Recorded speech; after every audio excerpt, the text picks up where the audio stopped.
नमस्कार दोस्तों। 8 और 9 मई के महत्वपूर्ण करंट अफेयर हम देखने जा रहे हैं।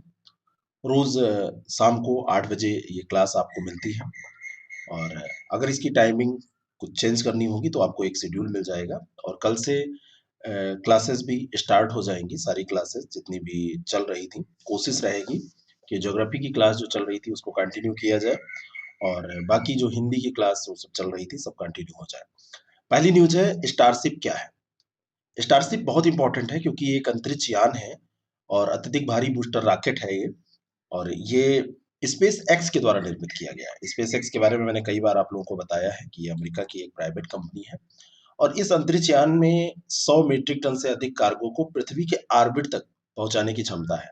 पृथ्वी की ऑर्बिट, चंद्रमा की ऑर्बिट, मंगल ग्रह पर जहां पर भी ले जाना हो तो चालक दल और कार्गो के लिए पूरी तरीके से ये पुनः प्रयोज्य यानी कि रीयूज किया जा सकता है इसका और के रूप में ये कार्य कर सकता है। 2012 से इसका विकास चल रहा है, लंबे समय से। कोई बड़ा मिशन जब होता है तो उसमें टाइम लगता है। बाकी छोटी-मोटी चीज़ें और छोटी-मोटी लोकप्रियता ये सब तो आसानी से मिल जाती है, लेकिन आप जेन्युइन काम जब करते हैं तो काफ़ी टाइम लगता है और स्पेसएक्स ने इसको कर दिखाया है। स्टारशिप का विकास वर्ष 2012 से जब शुरू किया गया, तब इनके ऊपर लोग हँसते थे, एलन मस्क के ऊपर। लेकिन अब धीरे-धीरे देखिए क्या हो गया, स्पेसएक्स के केंद्रीय मिशन का एक ये हिस्सा है और आने वाले समय में स्टारशिप प्रणाली स्पेसएक्स की आंशिक रूप से पुनः प्रयोज्य फाल्कन रॉकेट प्रणाली का स्थान ले लेगी। अभी इनका फाल्कन रॉकेट प्रणाली जो है, फाल्कन रॉकेट प्रणाली चल रही है, उसमें अब आगे स्टारशिप उसका स्थान लेगी। विश्व थैलीसीमिया दिवस की तिथि को मनाया जाता है।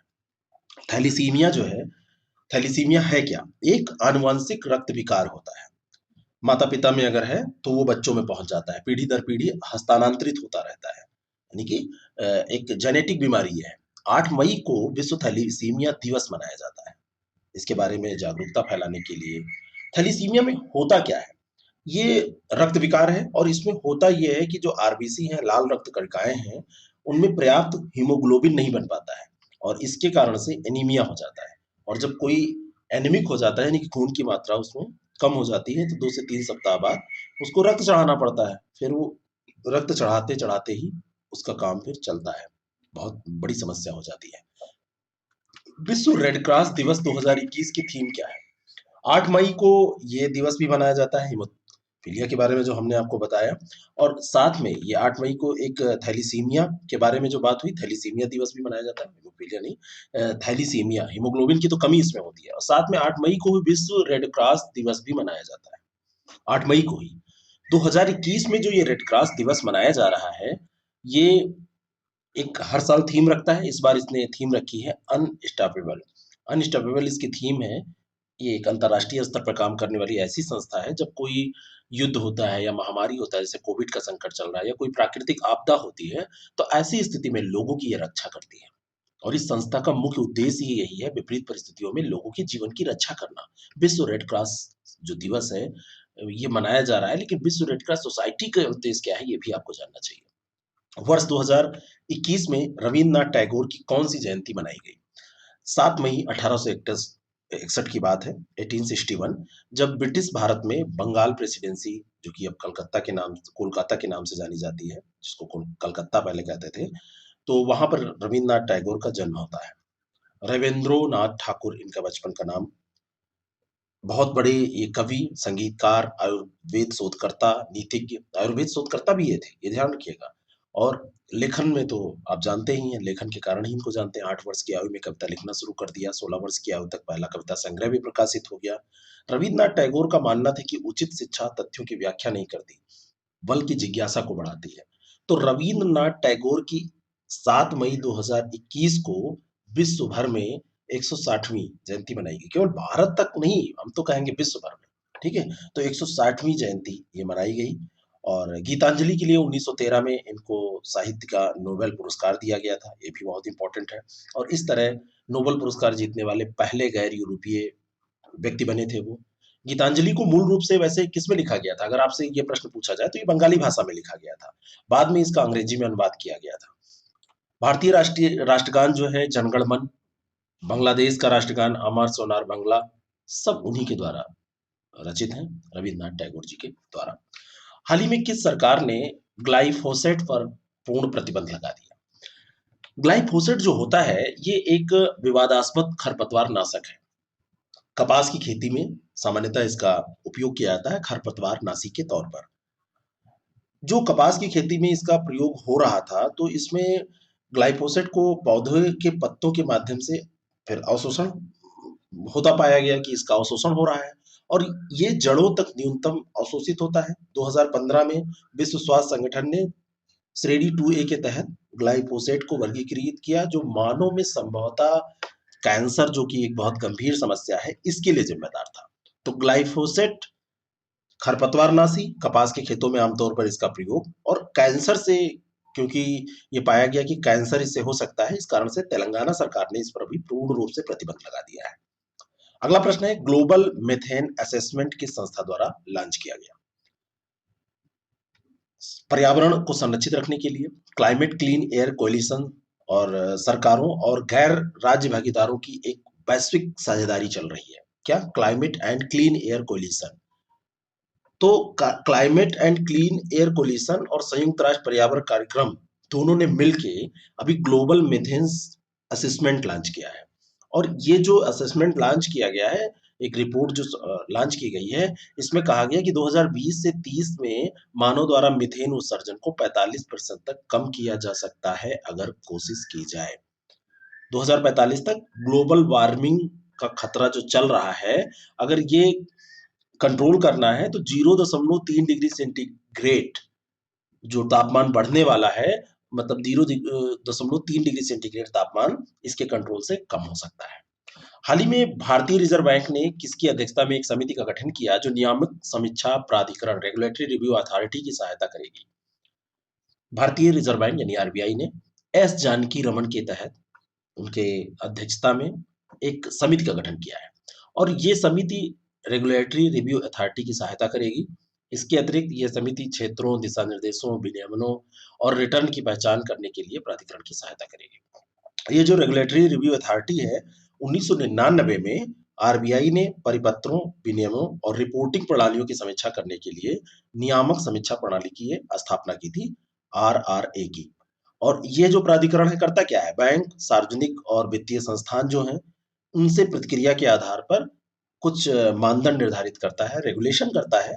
आरआरए 2.0 नियमों को सुव्यवस्थित करने और विनियमित संस्थाओं के अनुपालन के बोझ को कम करने के लिए इसको स्थापित किया गया है। अगला जो प्रश्न है, हाल ही में तमिलनाडु के 8वें मुख्यमंत्री के रूप में किसने शपथ ली? 8वें जो मुख्यमंत्री हैं तमिलनाडु के, वो बने हैं कौन? पूर्व मुख्यमंत्री एक हुआ करते थे, एम करुणानिधि। एम करुणानिधि के बेटे हैं M K Stalin, M Karunanidhi Stalin. M K Stalin Tamil Nadu के मद्रास में ही, जिसका चेन्नई नाम है, वहां पर जन्मे और सोवियत नेता जोसेफ स्टालिन के नाम पर इनका नाम रखा गया था, स्टालिन। स्टालिन नाम तो आपने पहले सुना होगा। तो 8वें मुख्यमंत्री के तौर पर ये डीएमके के प्रमुख हैं, एम के स्टालिन। ये तमिलनाडु के मुख्यमंत्री बन गए, शपथ ले ली उन्होंने। राज्यपाल वहां के कौन है? अगर ये आपको जानना है तो बनवारी लाल पुरोहित वहां के राज्यपाल हैं। राज्यपाल ही मुख्यमंत्री को शपथ दिलवाते हैं। अगला प्रश्न है, आपको बताना चाहता हूं कि आज से एक टेस्ट प्रोग्राम अपना चालू हुआ है, 30x30, यानी कि 30 दिन में 30 टेस्ट। रोज एक टेस्ट दीजिए। पीसीएस या आरओ का एग्जाम आपको देना है। ये पीसीएस के लिए टेस्ट सीरीज है, लेकिन फायदा तो दोनों में करेगी। लेकिन पीसीएस के लिए ये डेडिकेटेड टेस्ट सीरीज है, आरओ के लिए अलग टेस्ट सीरीज चल रही है, तो आप इसको जरूर ज्वाइन करिए। मैं तो ये कहूंगा कि इसको आपको ज्वाइन करना चाहिए। ऐसे प्रोग्राम क्या करते हैं, आपको रोज पढ़ने के लिए मजबूर करते हैं और हमारी आदत ये होती है कि जब तक हमारे पास बहाना नहीं होता है किसी काम का, हम वो काम नहीं करते हैं। तो अगर आप इसको ज्वाइन करना चाहते हैं तो कोई लेट नहीं हुआ है, आपको सब मिल जाता है टेस्ट हमारे यहाँ लॉगिन आईडी पासवर्ड का सिस्टम है और ये टेस्ट तब तक आपके आईडी पासवर्ड पे पड़ा रहेगा। पीडीएफ भी आपको मिल जाएगा, एक्सप्लेनेशन सहित मिल जाएगा, केवल पेपर मिल जाएगा पीडीएफ। टेस्ट आप बहुत बार दे पाएंगे, जितनी बार चाहें ऑनलाइन टेस्ट दें। तो ये सब आपको मिल सकता है आईएएस प्रेप एकेडमी के ऐप पर या 6307281212 पर कांटेक्ट जरूर करें। नंबर डिस्क्रिप्शन बॉक्स में या दिया हुआ है, आप देख सकते हैं। हाल ही में पुदुचेरी के नए मुख्यमंत्री के रूप में किसने शपथ ली? वहां पे भी चुनाव हुए हैं, तो एन रंगास्वामी ने यहाँ पर शपथ ली है, नए मुख्यमंत्री बन गए हैं। और वहां के लेफ्टिनेंट गवर्नर हैं तमिसिलाई सुंदरराजन, है ना, टी सुंदरराजन, उन्होंने शपथ दिलाई है।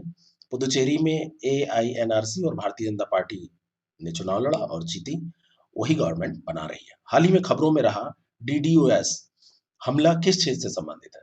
तो ये कोई वैसा हमला नहीं है, ये साइबर अटैक है, साइबर यानी कि डिस्ट्रीब्यूटेड डेनियल ऑफ सर्विस हमला, ये ऑनलाइन सेवा को बहुत ज़्यादा ट्रैफ़िक भेजकर इसे अनुपलब्ध बना देता है। बहुत ज़्यादा ट्रैफ़िकिंग भेज दी जाएगी तो ये ऑनलाइन सेवा क्या होगी? गड़बड़ा जाएगी, है ना?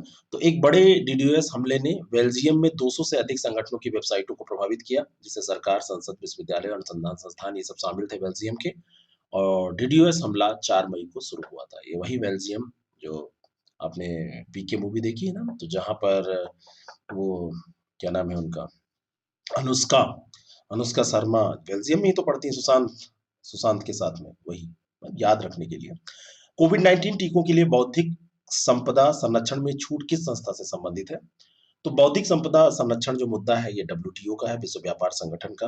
तो बौद्धिक संपदा संरक्षण की छूट ये डब्ल्यूटीओ से संबंधित है।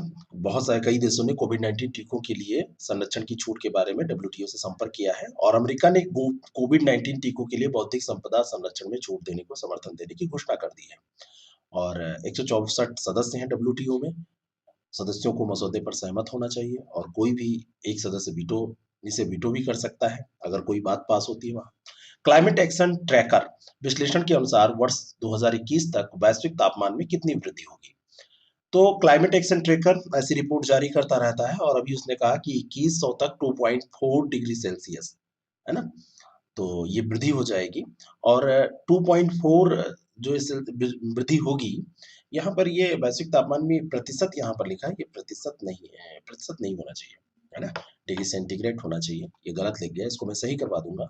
लेकिन ये अनुमान 2016 में हस्ताक्षरित जलवायु परिवर्तन पर पेरिस समझौते के तहत जो सहमति व्यक्त की गई थी, 1.4 डिग्री सेंटीग्रेड लक्ष्य से बहुत अधिक ये है कि इतना होना चाहिए लेकिन बढ़ रहा है। तो 1.5 डिग्री सेंटीग्रेड लक्ष्य अभी भी संभव है, लेकिन इसके लिए कार्रवाई करनी पड़ेगी, लोगों को एक साथ आना पड़ेगा। अगला प्रश्न है, किस देश ने भविष्य में एफडीआई और विशेष आर्थिक समझौतों की छटनी की अनुमति देने के लिए एक कानून पारित किया? तो यह है डेनमार्क। एफडीआई और विशेष आर्थिक क्षेत्रों की छटनी के लिए डेनमार्क ने अभी क्या किया है, डीआई की छटनी करने के लिए एक कानून बनाया है और ये कानून डेनमार्क में जो 5G नेटवर्क के निर्माण के लिए चीन के हुआवे की बोली लगी थी, उस पर सुरक्षा चिंताओं के बाद बनाया गया कि क्या हो सकता है उसका बैड इफेक्ट।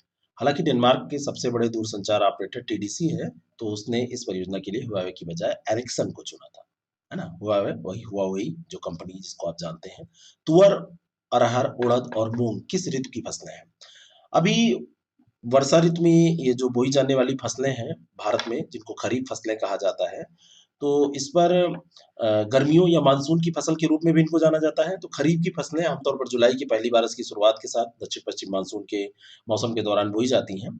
तो इस पर अभी एक न्यूज़ आई थी, तो मैंने कहा कि इसको एक प्रश्न बना दिया जाए क्योंकि ऐसा पूछा जाता है। तुअर, अरहर, उड़द और मूँग इस मौसम की प्रमुख दालें हैं। तो तुअर, अरहर, उड़द और मूँग हैं क्या? दालें। और ये कब की है? खरीफ। तो ये आपको कैसा लगा ज़रूर बताएँ, इसको लोगों तक पहुँचाएँ अगर आपको अच्छा लगता है। किसी भी कार्यक्रम से जुड़ने के लिए, कोई भी समस्या है, उसके समाधान के लिए आप 6307281212 पर ज़रूर कॉन्टैक्ट करें। Thank you so much.